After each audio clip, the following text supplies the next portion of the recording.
Bentham nació en 1748 y murió en 1832 en Londres. Estudió en Oxford.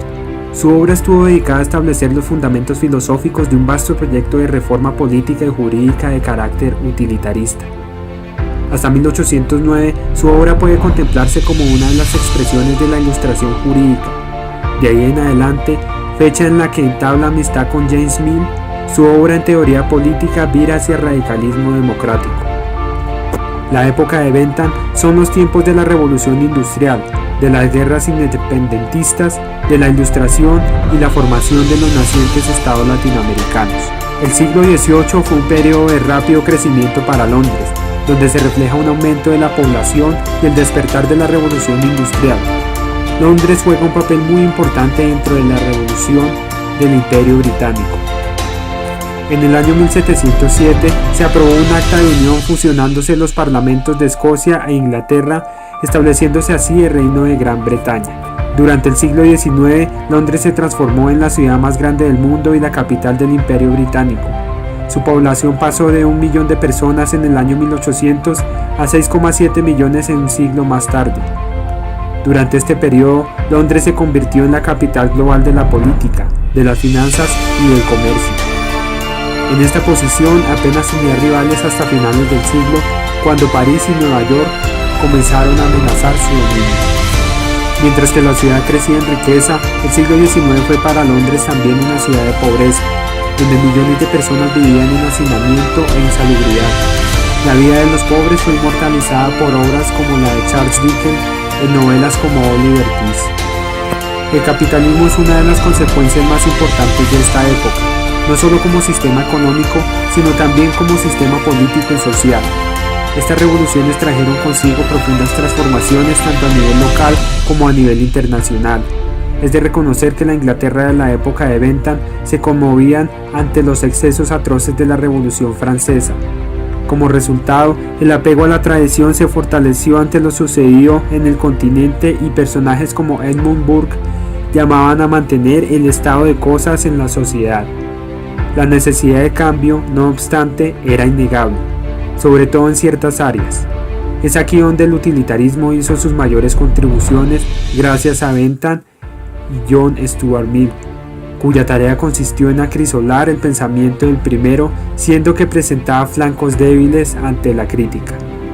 Bentham es uno de los iniciadores de la escuela analítica del derecho. La concepción sobre este se basa en que derecho es un término colectivo que significa el conjunto de leyes individuales. La ontología jurídica de Bentham es factualista. De rasgo de empirismo radical, no hay lugar para las entidades ideales y, por lo tanto, en su ontología jurídica no hay lugar para entidades jurídicas ideales. Como consecuencia, Bentham rechaza el objetivismo ético o, en otro sentido, acepta el no cognitivismo ético. En el Tratado de la Legislación Civil y Penal define el delito formal como todo lo que el legislador prohíbe, y el delito sustancial como todo acto que debe prohibirse por razón de algún mal que produce o que pueda producir. En el texto Teoría de las penas y las recompensas de 1811 afirma que la pena debe corregir y ser proporcional al delito. El fundamento de esta radica en la mayor utilidad respecto del delito. El fin de la misma es la prevención general y la prevención especial o particular, o sea, la intimidación y corrección del interno. Juntamente con los penalistas de la Ilustración, desarrollan la teoría relativa de la pena, poniendo acento en la prevención general. En cuanto a la pena de muerte, la concibe como algo inútil, ya que para él no sirve como castigo ni como prevención, porque aún con la pena de muerte seguirá existiendo criminalidad. Además, esta no hace bajar el delito. Solo una profilaxis criminal lo consigue con tácticas como la iluminación nocturna de las calles, las rondas policiales, etc. En palabras textuales de Bentham, la pena de muerte no es convertible en proyecto, no proporciona resarcimiento ninguno a la parte damnificada, aún destruye la fuente de ello porque el delincuente podría reparar con su trabajo una parte del mal que él hizo, y su muerte no repara nada. Asimismo, Bentham considera que había que temerle en relación con el delito a todos aquellos hombres que son capaces de realizarlo siempre.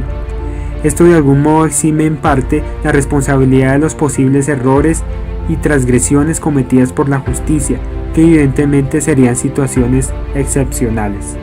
En cuanto al castigo, este autor considera que es un daño, es en sí mismo un mal respecto del principio de utilidad. Si es que en absoluto debe ser admitido, ello debe ser solo en tanto y en cuanto permita excluir un mal mayor. La meta de Bentham es producir felicidad, bienestar a través de la razón y la ley. La ley correcta producirá felicidad y es la que está de acuerdo con la razón.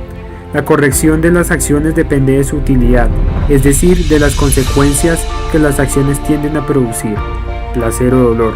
Por ello, el bien es para Bentham la maximización del placer y la minimización del dolor. El principio de utilidad, interpretados en términos de placer y dolor, es la única medida probada del valor, porque es la única comprensible.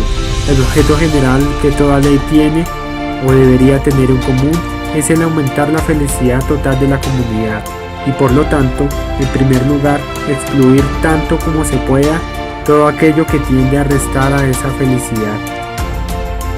Este jurisconsulto entendió la cárcel como un simple medio de prevención de nuevos delitos.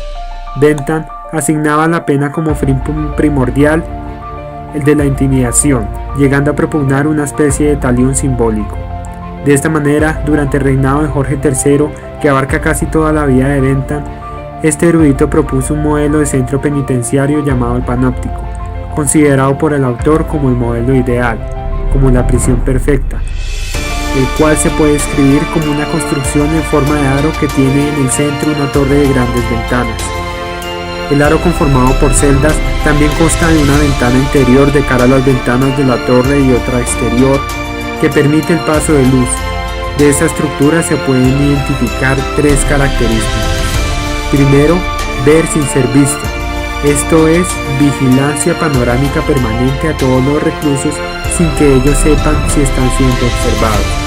Segundo, control a través de la vigilancia permanente como forma de disciplina continua. Y tercero, moldeamiento de conducta de los sujetos gracias a la sensación de que siempre son vigilados.